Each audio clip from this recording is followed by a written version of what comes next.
Bacaan pertama. Pembacaan dari surat Rasul Paulus kepada jemaat di Kolose. Saudara-saudara, kalian dahulu hidup jauh dari Allah dan memusuhi Dia dalam hati dan pikiran, seperti terbukti dalam perbuatanmu yang jahat.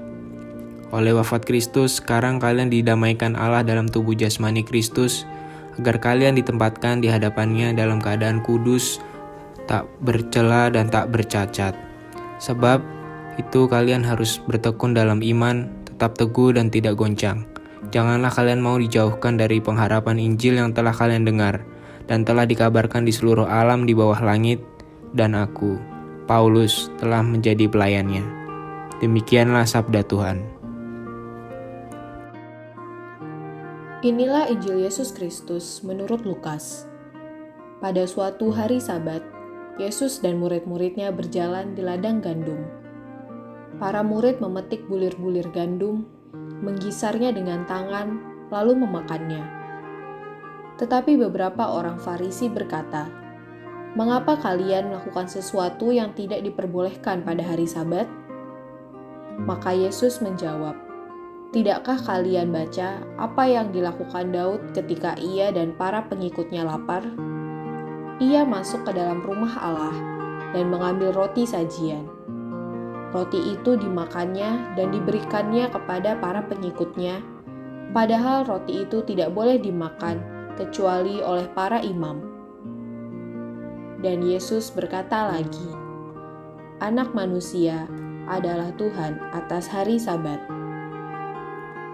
Demikianlah Injil Tuhan. Terpujilah Kristus.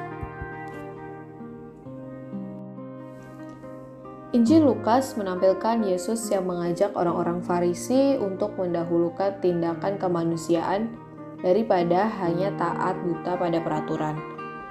Yesus tidak memandang rendah hukum dan peraturan, tetapi dalam keadaan darurat, upaya menyelamatkan kehidupan harus didahulukan. Tentu apa yang dikatakan Yesus ini untuk mengkritik orang-orang Farisi yang terlalu taat pada hukum dan peraturan, tetapi mengabaikan manusia yang sedang membutuhkan pertolongan secara konkret. Hidup kita memang tidak bisa dilepaskan dari hukum dan peraturan.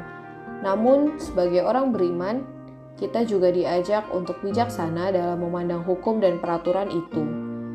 Jangan sampai dengan hukum dan peraturan itu kita berubah menjadi manusia robot di mana hidup hanya digerakkan oleh peraturan sehingga hati nurani tumpul, kasih terhadap sesama nihil, dan relasi kita dengan orang lain menjadi gersang. Kita juga harus berani bersuara terhadap peraturan atau hukum yang justru membuat manusia tidak bisa berkembang dan malah menjadi korban.